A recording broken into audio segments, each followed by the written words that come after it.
Hi, Robert. Hi.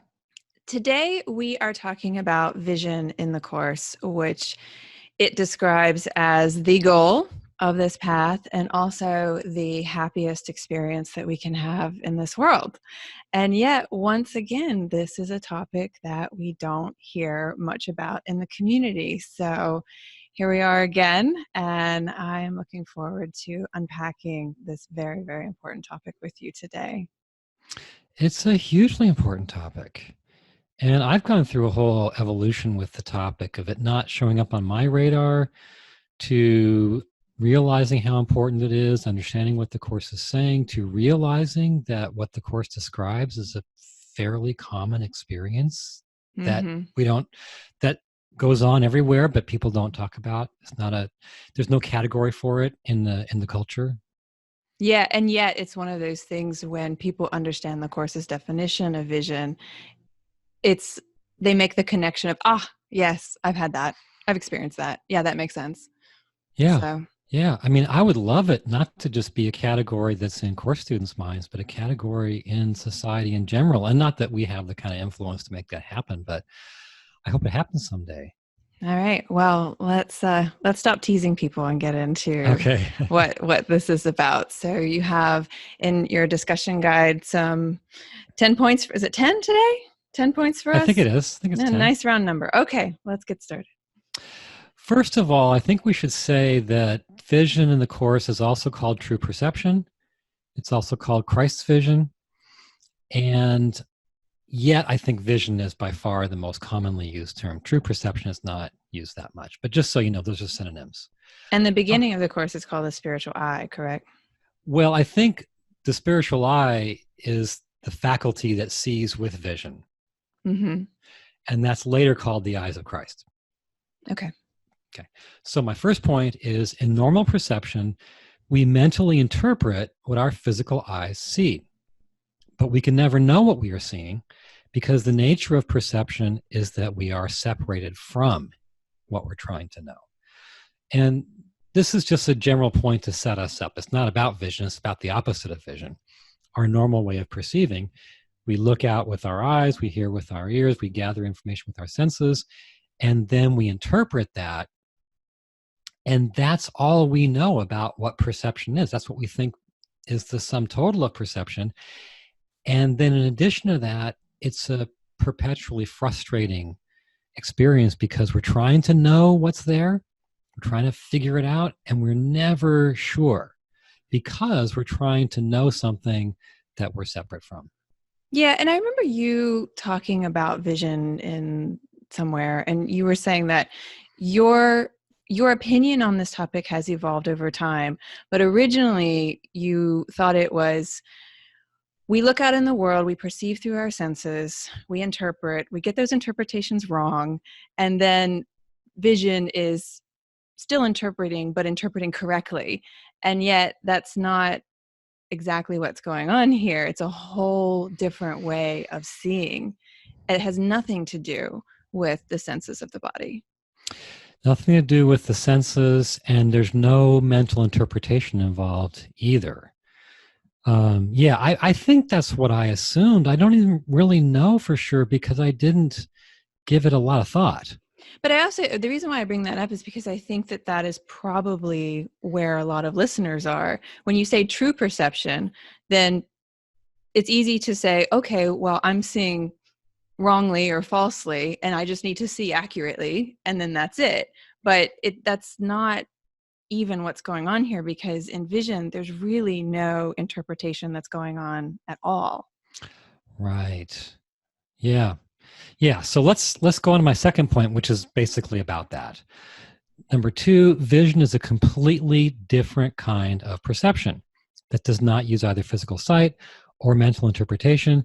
It is seen through a spiritual faculty in us called the eyes of Christ, and in the early part of the text, the spiritual eye. Obviously, the eyes of Christ, the spiritual eye, they're incredibly similar as terms, and they mean basically the same thing. There's something in us that's not a physical faculty of seeing. It's a spiritual faculty, and it sees different things than what the physical eyes see. What does it see? Well, we'll get there. Yeah. I keep trying to like pull you ahead. Looks like you have a quote here that you want to read as well. I think we can skip it. It's about how, well, I'll read part of it. The brain cannot interpret what your vision sees. This you would understand. The brain interprets to the body of which it is a part. But what it says, the brain, you cannot understand. So the idea here is that whereas we think that the brain's interpretation is the familiar process with which we're comfortable and at home, we understand that, the Course has flipped that around and said, well, in vision, there's no brain interpretation, and actually you understand what vision sees better. What your brain tells you, you think you understand, but in the end, it's really a lot of meaningless nonsense that you can't truly make sense of. Because it's coming through your senses. It's coming through your sense data, and therefore it's subject to all of your interpretations. And I think because the interpretations themselves ultimately don't have real meaning. Yeah. I feel like we're still teasing people on what vision is. So let's keep going. Okay. Point number 3. We're not there yet. Vision looks on the truth behind the forms just as directly and plainly as our physical eyes see physical forms. All right. Now we're getting somewhere. We're getting closer. The idea behind vision is that you see what's really there. And of course, the Course teaches that all those forms, they're illusion. So they aren't really there. They're part of a dream. So vision sees something else. It sees what's actually out there, which your physical eyes don't see. And I think that's just the baseline to start with. Right. And so when the Course says that the goal is vision, then ultimately the goal of the Course is to teach us how to see. Right. But we have to fill in, which we can't do with our eyes and our mental interpretations. Yeah. So I'm about ready to make a point, but I see it's your next one. So what is it that we are ultimately seeing when we see with vision? Okay. My next point, number 4, is that vision overlooks the body and sees the holiness, also called sinlessness, purity, and innocence in our brothers. It sees the Holy Son of God that they really are. And that's the big point, that behind the forms are sons of God. Mm-hmm. And that they are still as God created them. They are not physical, they're spiritual, they're not sinful, they're holy. And we have eyes within us to see them as they really are, just as plainly as our physical eyes see the forms. So the spiritual eye is the faculty within us that sees others with vision, and seeing with vision is seeing the holiness in all things. Right. Exactly. So we would see everything kind of lit up with an inner radiance, and this may or may not have a visual component. We might see a visual glow around things, but that's more a symbol of vision. Vision itself is not visual. It's more what we would call an inner knowing, or a feeling, or an experience, but it is an experience of the holiness in all things, the divinity in all things, you could say. And it's our physical sight, these bodies, our interpretations based on sense data, that prevent us from seeing with our spiritual eye, which blocks us from seeing that holiness. Because we don't have, and I want to say that we don't have the capacity to do it in these bodies, but yet the Course is saying all throughout that we do. And right. So what is it that's blocking us from being able to see this way? Well, I guess if this is the goal of the Course, and the Course talks about many goals that are the goal of the Course, but I really think that this is the most frequently mentioned one. If it's the goal of the Course, then what's blocking it is all the stuff the Course is talking about, the ego's thought system. So that's it. Those mental interpretations are guided by the ego's thought system. Okay. I should read a quote here. This is one of the best vision quotes in the whole course. Is from lesson 158. It says, Christ's vision has one law. It does not look upon a body and mistake it for the Son whom God created. It beholds a light beyond the body, an idea beyond what can be touched, a purity undimmed by errors. So that light is also a purity. It's a sinless light, a holy light. And is this the same as the great rays, what the Course refers to as the great rays? Is that the same light seeing. that's referring to Yeah, here? so the great rays are pictured as vast rays of light that shine out from each person. Mm-hmm. And if you could see with vision, that's what you would see. You would, in essence, see vast rays of light shining to infinity from each person. And it'd be hard to see that and not feel like that person's holy, Mm-hmm. right?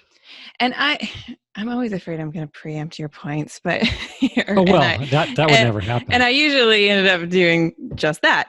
But when people, I love this where it says Christ's vision has but one law, does not look upon a body and mistake it for the Son whom God created. It beholds a light beyond the body.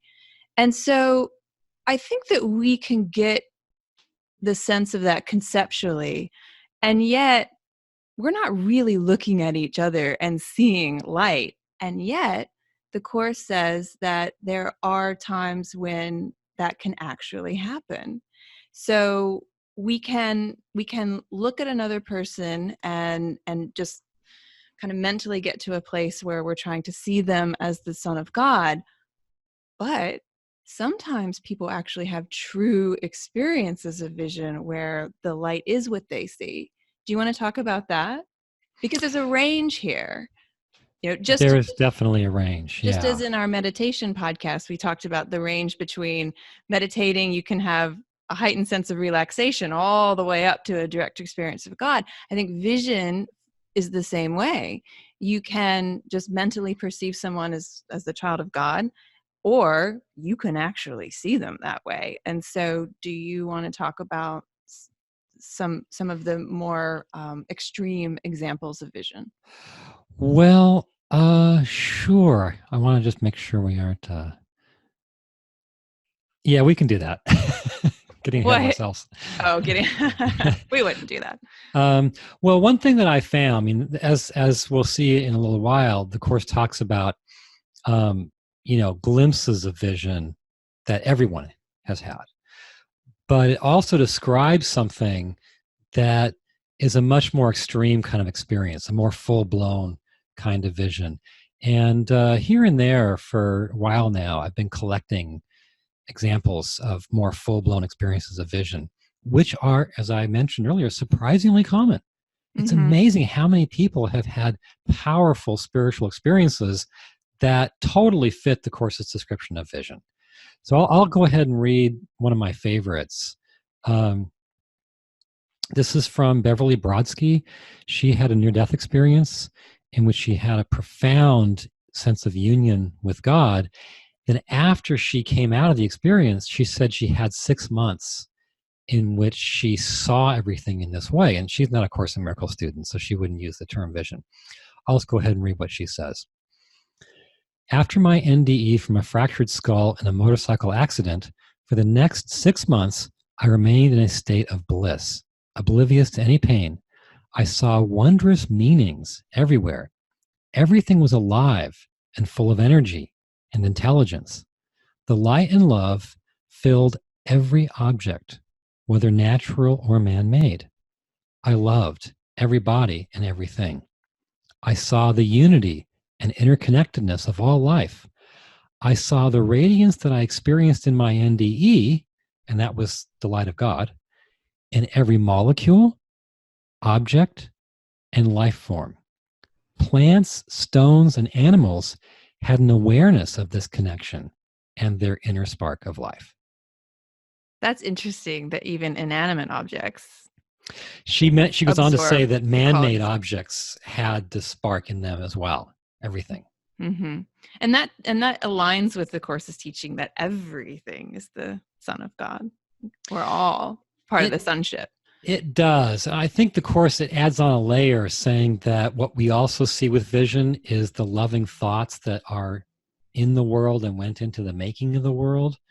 So when we're seeing the radiance of, say, a leaf or a blade of grass, it talks about that as being the loving thoughts.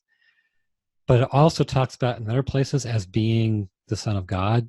So I'm not sure where those all, where That's one starts and the other fascinating. So it's stops. not the thing itself, and of course it's not the thing because the thing isn't real, but it's the loving thoughts that made the thing that we're seeing when we see through vision.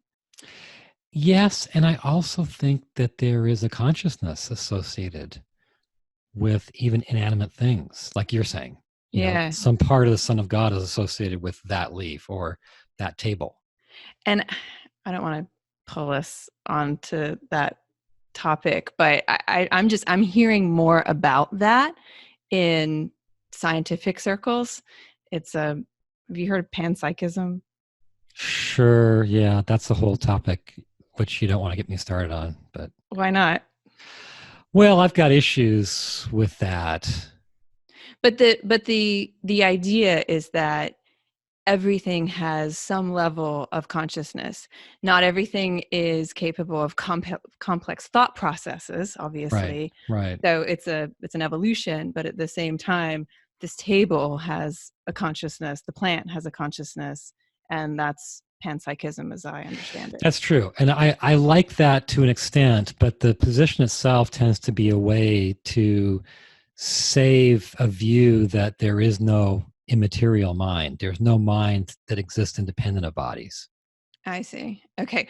So there's that We whole, probably shouldn't yeah, go down that rabbit hole, although yeah. I have a feeling we could. But getting back to vision, I guess I'm trying to sort of hone in on if the Course says that we have all had this experience, well, then how do we recognize when we're having it? And so I'm trying to identify the qualities of it. And you mentioned in Beverly's example that, and I think the Course says this too, that some of the characteristic factors of vision are light, beauty, and love, like just seeing with those qualities. So is that true? Yeah, yeah. Can we leave this to a later point? Here we go. Just because that is like the point about the low level, more, mundane examples of vision. Okay, so what point do you want to make parked within the very tight box of point number 4? I think we can move on from point number 4 and go to point number 5. Okay. All right. Okay. Point number 5 is. And then number 7 is the point about the glimpses. Okay, so point number 5 is vision sees beauty or loveliness in others. It sees an inner beauty, the beauty of the spirit, the beauty of pure goodness. It's interesting, I did a study some years ago on the Course's concept of beauty, which it also uses the word loveliness for a lot. And what was interesting is there was a totally, which you can expect with the Course, a totally consistent picture of beauty. And it's always associated, or very frequently, with holiness and with vision. And the idea is, in the Course, real beauty is that invisible beauty that vision sees. And then I started to think, well, when we talk about inner beauty, would we say Charles Manson had inner beauty or has inner beauty? No, we wouldn't. Because we think of inner beauty as basically a quality of inner goodness, don't we? Mm-hmm. You think about who you would call beautiful on the inside. It's people who are good. And so I think the Course is basically saying that vision sees that kind of beauty only taken to an immeasurable extreme, where you're not just seeing someone who's good, you're seeing the absolute purity and holiness of God in someone. You're seeing ultra goodness, perfect goodness. And that is seeing just normal goodness we describe as beautiful. What would it be like to see perfect goodness in someone? But vision would see holiness and goodness in Charles Manson, wouldn't it? Yeah, I'm just Because it's talking our about in normal. interpretation that ascribes unholiness. That's true, but I'm just saying, I'm just using our normal ways of thinking about it to pinpoint what inner beauty is. So normally, in normal perception, we call someone inwardly beautiful who we think of as having real goodness, right? And it's true, everyone's got that, but I'm just saying that's our concept of inner beauty. And so what the Course is saying about vision is it sees that goodness, only it sees it taken to a massive extreme. Yeah. You know, the Course says that everyone has had this experience on some level, and we just don't always recognize it. And I'll just share from my own experience. I know I've shared this with you, that a few years ago I was walking through the airport, and I don't even remember which airport it was, but everyone took on an element of inner beauty. Everyone. And they didn't have a glow, they didn't have an aura, but I just looked around, and no matter who they were beautiful. And I didn't even know what that was until you and I started talking about vision. And so I share that because I think that my experience is not all that uncommon. And then we were talking about the range earlier. It goes all the way up to, we were also talking in a previous podcast about Thomas Merton's Louisville experience, like Which is so amazing. The burst of light. So I guess when we talk about what vision is, I don't want people to think that it's, even though it's the goal of the Course, that it's some completely mind-blowing mystical experience. It can actually be pretty day to day. We just don't recognize it as such. But even if yours didn't have the bells and whistles, it's something you remember. Yeah. Yeah. It planted in me until you and I were talking about it. And I was like, oh, that's what happened in the airport. But it's only happened to that level once. So anyway. Yeah, I think that's a great example. And it reminds me of Helen's examples of being in crowds and feeling this incredible closeness to everybody and feeling like everyone's marching to a common goal together. So she had it in crowds. Yeah. But what my experience is of talking about this is exactly that. People say, well, that reminds me of this thing that happened to me. Are we going to go into Helen's subway experience? Yeah, I want to do that, actually. And I was going to paste the quote in here. I've got the quote handy. I can read it if you want. Yeah. Is this a good time, or I don't know. Am I pulling you all over the place on this thing? You guys are probably, I'm talking to people like they're actually here in the room, and they're not, but we go through this thing where I want to like take you on 8 different directions, and you want to keep linear on on your sheet. And we just, well, because half your directions are a point I haven't gotten to on my sheet.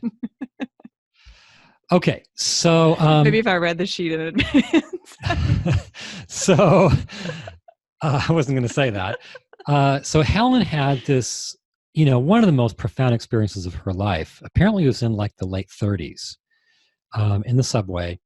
And she was riding the subway, which she never did, and was so repulsed by the people on the subway. Wait, her late 30s or the late 30s? The late 30s. Oh, so this was well before the Course, the Course decades before the Course. So the Course came in 65, and this is the late. Okay, so wow, that's interesting. Yeah. How could she be a militant atheist if she was having these kind of well, people are complicated, and a lot of atheists are complicated, So she was repulsed by the people on the subway train, shut her eyes to shut out the scene, and had this profound vision of seeing herself as a child walking into being embraced by and disappearing into the light of God. And then from that light came these intense waves of, she said, indescribable love. And it was so intense that just as she'd shut her eyes to shut out the people on the train, so she opened her eyes to escape the intensity of the light.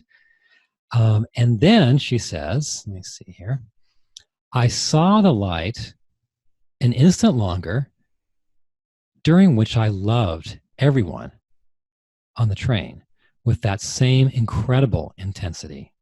Everyone there was unbelievably beautiful and incredibly dear. Then the light faded, and the old picture of dirt and ugliness returned. The contrast was truly shocking. It took me several minutes to regain a semblance of composure. So it was very much like Beverley Broadsky's experience, where it starts, they both start with an experience of God, and then the lingering after effects is she sees, that light. They both saw that light in everyone. And it was an experience of loving those people and an experience of beauty. Yeah, I love Helen's experience. Like a few minutes before, everyone smelled like garlic and peanuts, and then all of a sudden they took on this incredibly beautiful aura. And is that why you are so interested in NDEs? Is because they remind you so much of what vision is, and if vision is the goal of the course, then that connection to NDEs resonates with that's you? one connect. NDEs I just think are incredibly important for lots and lots of reasons. Because a characteristic, and here I go again, pulling you too far ahead, but a characteristic of NDEs is the waves and waves of love. You hear that time and time again. And these true vision experiences, Helen's, Thomas Merton's, others that we could mention, say the same thing. It's just these waves of love. And so you can see why it would be the course's goal, is to get us to see in this way, to experience that kind of love. Yeah, well, and it's the reflection, and from the course's standpoint, it's the reflection of the real thing, of what's going on with God and reality in heaven, where it's pure, infinite, unconditional love. And we're not able to, that's called knowledge in the course. We don't have that kind of knowledge while we're on earth, except for maybe brief, rare experiences. But the reflection of that is seeing with vision. So and that reflection gets us to the real thing. So when the introduction says that the aim of the course is to remove the blocks to the awareness of love's presence, if we remove those blocks, would we be seeing with vision all the time? Well, yeah. And then if we remove them absolutely, then we're knowing in heaven, and we aren't taking form here in the world at all. Doesn't the course say if we can reach that goal of vision, then God will take the next step and pull us? Yeah, that's the final step. Right. So it's probably your 10th point too, isn't it? Maybe it is. All right, we can go back to your... It is the final point. Is it? Yeah, it is.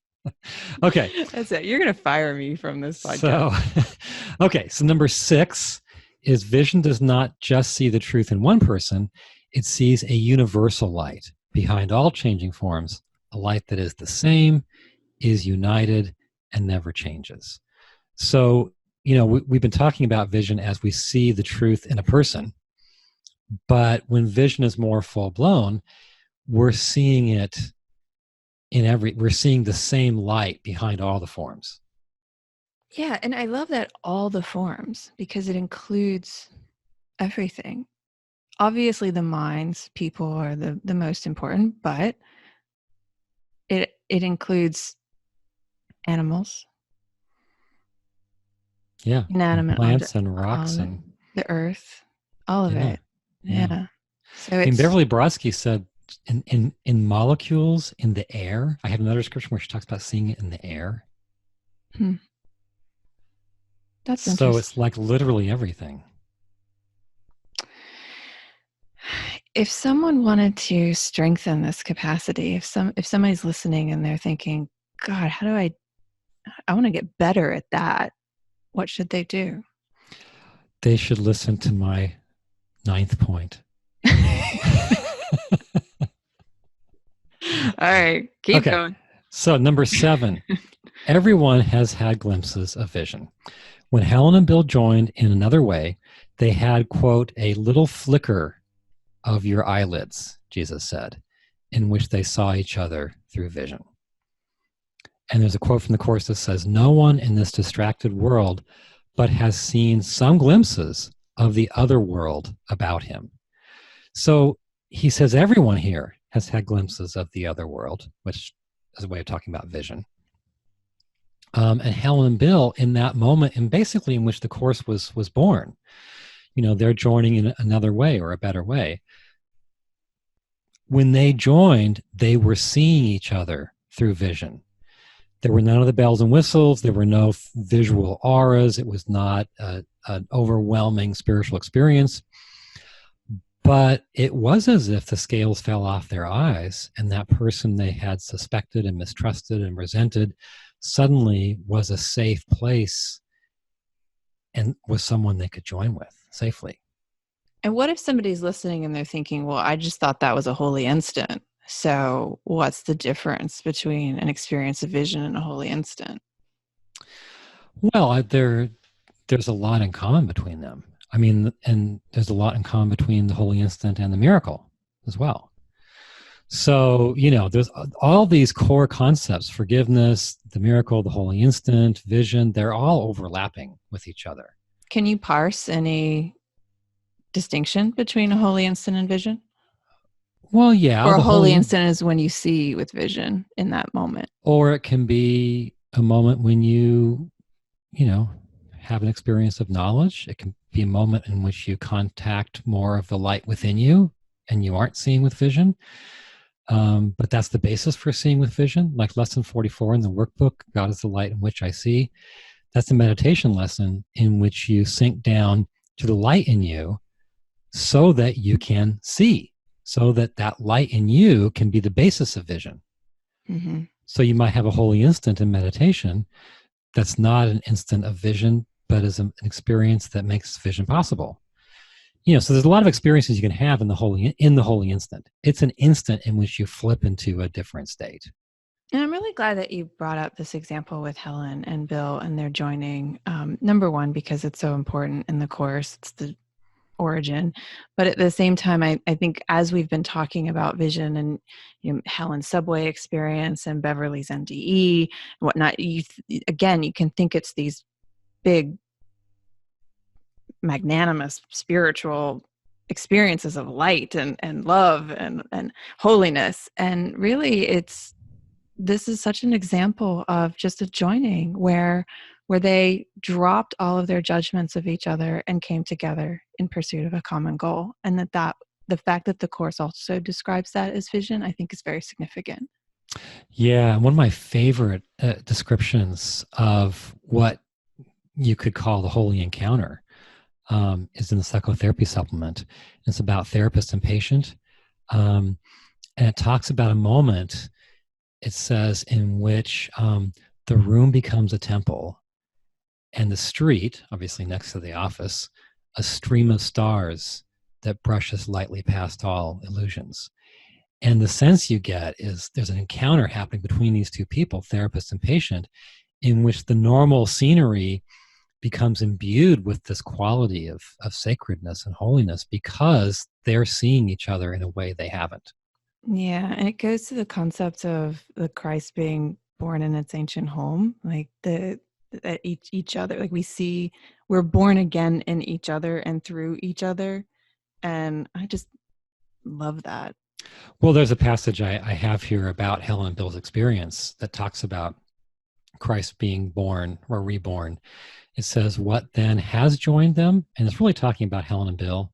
It says, reason will tell you that they must have seen each other through a vision, not of the body. Nor could it be a fearful sight or sound that drew them gently into one. Rather, in each the other saw a perfect shelter where his self, which is the Christ, could be reborn in safety and in peace. So going from the way they normally saw each other to seeing each other as the perfect shelter where my true self could be reborn in you, that's an experience of vision, whether the bells and whistles were there or not. It's beautiful. I was just looking at my phone because I was reminded my screensaver on there is ignore the story, see the soul. That's vision. Yeah. If you're really seeing the soul, I mean, the soul is a word that's defined so many ways, but if you're seeing the soul from the Course's standpoint, absolutely. Anything else you want to say on this point? No, it's just, I think, important to bear in mind. Several years ago, I remember being in a workshop and talking about vision as only the the top tier experiences of vision. And I remember it was discouraging for people. So Because it was so unattainable, or it seemed yeah, unattainable? yeah. And so ever since then, I realized, you know what? The Course does talk about these more common experiences that it says everyone's had. Mm-hmm. Everyone's had those moments where, it's almost like the accumulated grime of years falls off the person in front of you, and they take on this freshness and this value and this cleanness and this safety that is totally not normal in your eyes. So when the Course says in the beginning that miracles are, I'm going to probably butcher this, but everyone's right, but purification is necessary first. Is the same thing true with vision, in the sense that there's something that we need to do to clear the way in order to have an experience like that?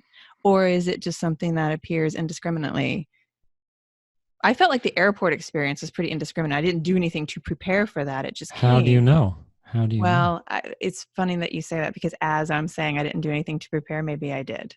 Maybe, yeah, maybe I was. I mean, the whole Course, the entire Course, everything in it is Is trying to take preparing us you. along a path to get to vision, to get to glimpses and then to get to full-blown, stable vision. So if you have some experience of vision, even if it's low level, is that a sign of progression on the path? Is that a mile It marker could where you be. could demonstrate progress? It could be, yeah. I mean, some people are just more innately able to have these experiences, and they Mm-hmm. might have them scattered throughout their lives and not actually make any progress, in between times. So I think that it's a case by case thing, probably. All right. You want to move on? Okay, yeah. So number 8, full-blown experiences of vision are powerful spiritual experiences and are the happiest experience we can have on this earth. And that's based on a really moving passage in chapter 17 in the text. And I'll just read the first part of it here. It's a very powerful passage. Can you imagine how beautiful those you forgive will look to you? He's talking about vision here. I don't know if he doesn't, I think, use the word until a bit later in the section, but he's talking about vision. And there's that word beautiful again. He says, in no fantasy have you ever seen anything so lovely. Nothing you see here, sleeping or waking. So he's talking about dreams you've had where you saw some great beauty. Comes near such loveliness, and nothing will you value like unto this, nor hold so dear. So where it says, can you imagine how beautiful those you forgive will look to you? When I was talking a minute ago about prerequisites for this experience, do you think maybe forgiveness is one of them? Well, that leads directly into my 9th point. This 9th point better be epic, Robert, because you keep It's coming back to it. It's not. I mean, it's kind of predictable, really. Okay, so the 9th point is vision is Whoa. Before you go into the Okay. 9th point, Okay. I want to give due justice to 8. Full-blown experiences of vision are powerful and the happiest among the happiest we can have on this earth. And I think that's true. I mean, I remember sometimes maybe we mistake vision for happiness, and we feel happy, but from a Course perspective, it's really we're happy because we're seeing with true perception, and we just don't recognize it as such. Is that? I'm sure that could be true.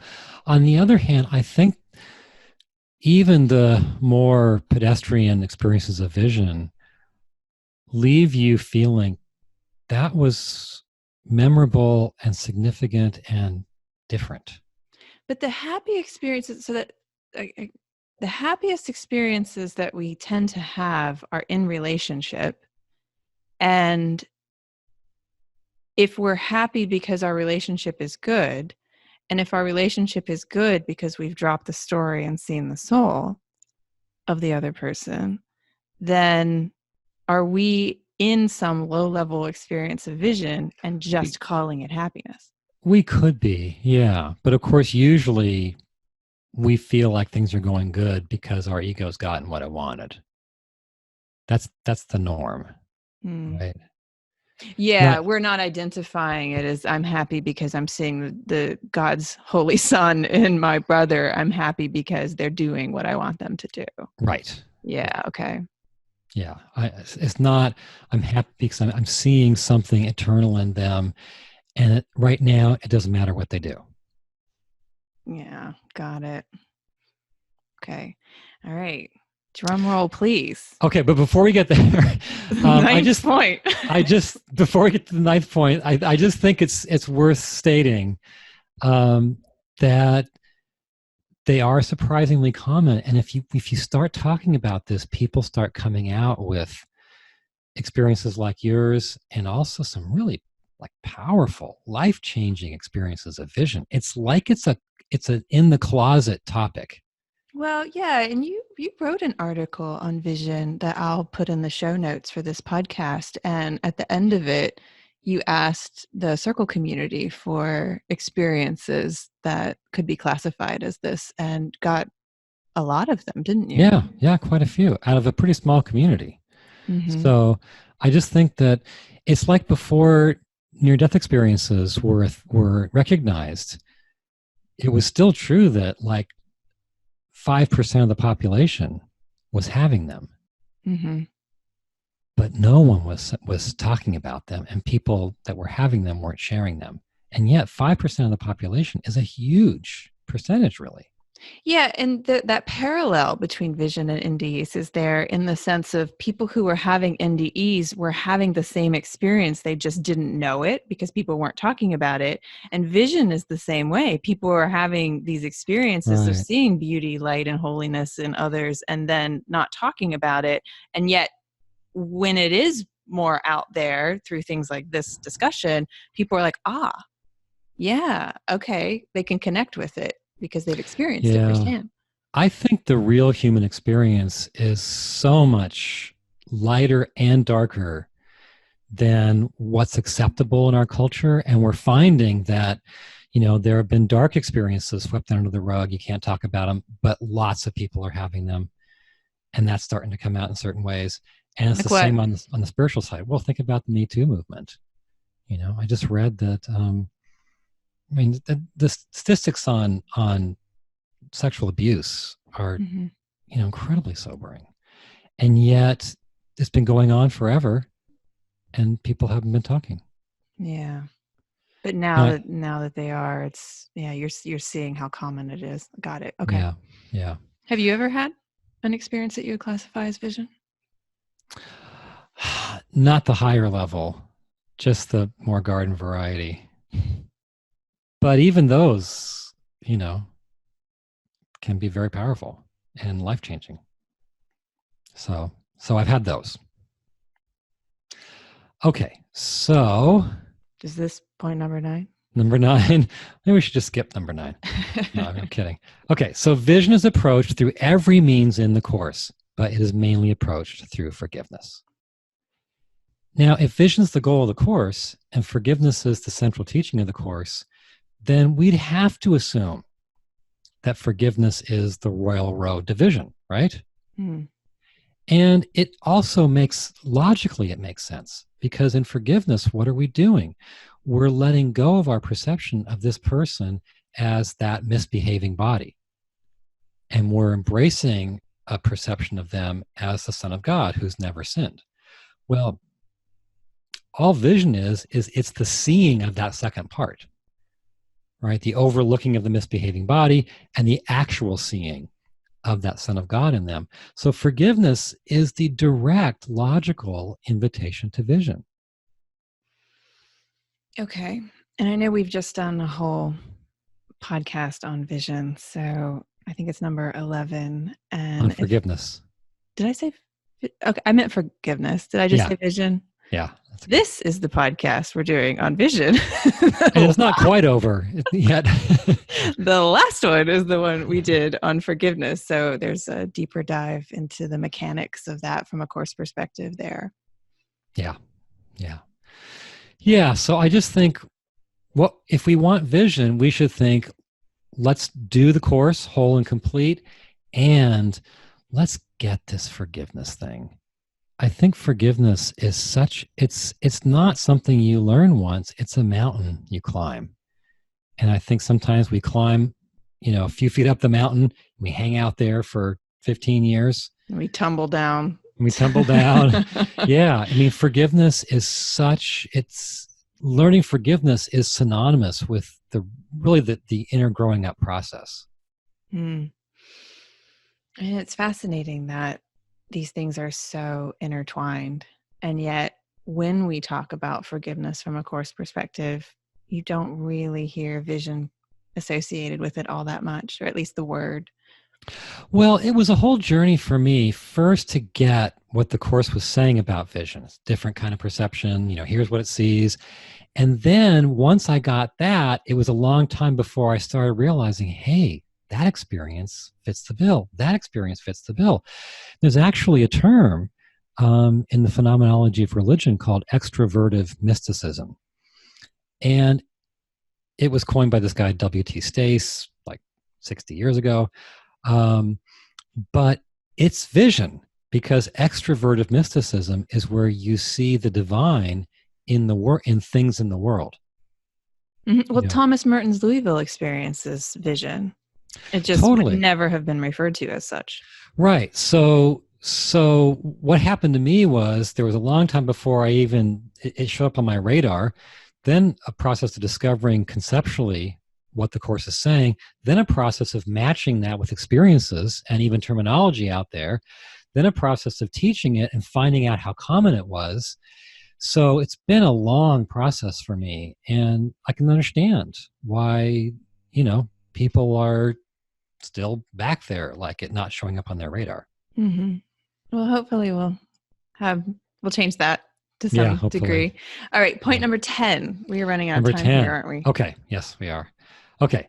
Vision is the goal of the spiritual journey. Through vision, we see the real world. Another topic in the course that doesn't get the attention it deserves. When we reach perfect vision, God will take the final step and lift us into heaven. And that's just part of the course's basic formula, right? When we're perfectly saved, which is the same as when we perfectly reach vision, there's nothing left for us to learn, then God takes the final step and we're translated back into knowledge, so that we directly know the truth that we've been merely seeing through vision.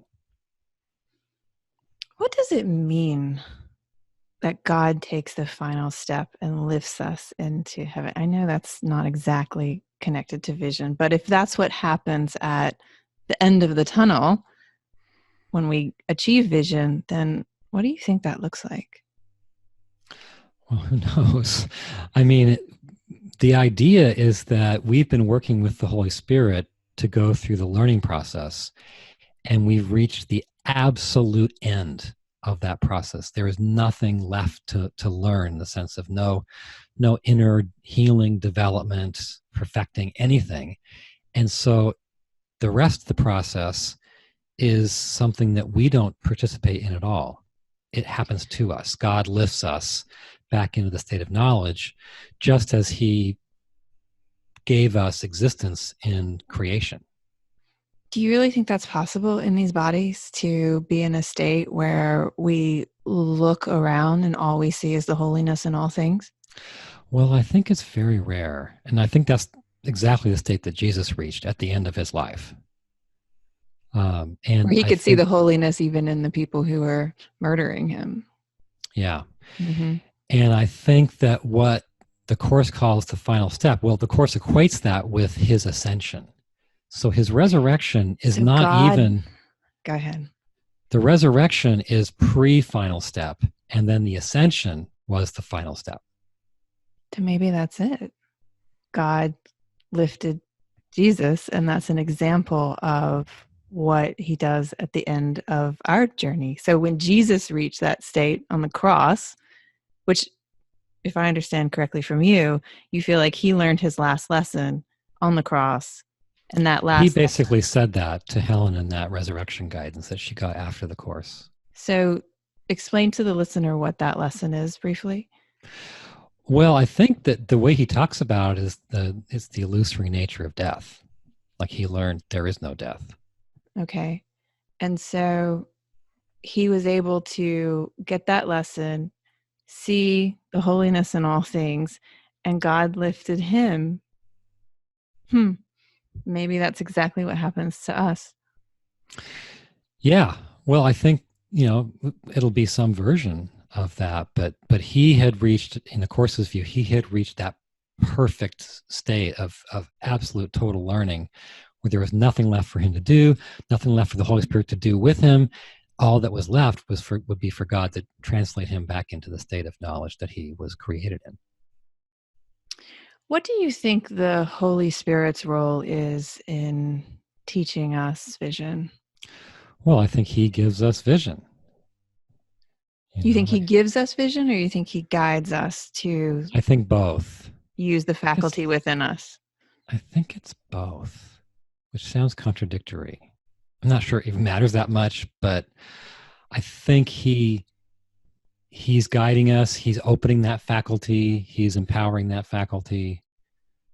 And so if this is something that a listener wants to strengthen within themselves, would a place to start be asking for guidance and help from the Holy Spirit? Well, I guess there's lots of places to start because, the course is a multifaceted path and all those facets contribute to the goal of vision. Well, it's not helpful to tell people that there are lots of places to start. So where do they start? Well, Helen and Bill started with that spontaneous, well, I guess for Bill it was a pre-planned speech. And who could have made that happen? They had that joining and that started everything. So I think it just starts with an openness and desire and things happen. An openness and a desire and a willingness to forgive. And then in the process of forgiving, the process of forgiveness can be the thing that strengthens vision. Sure. Yeah. Yeah. Yeah, but it's not, if it were a really specific, smaller goal, you might say there are very specific things to do to get there. Yeah. Not that easy, is it? This is the goal. So everything good helps you get there. Anything else? No, I just hope that, people get a sense that this is a real thing. It's a wonderful thing.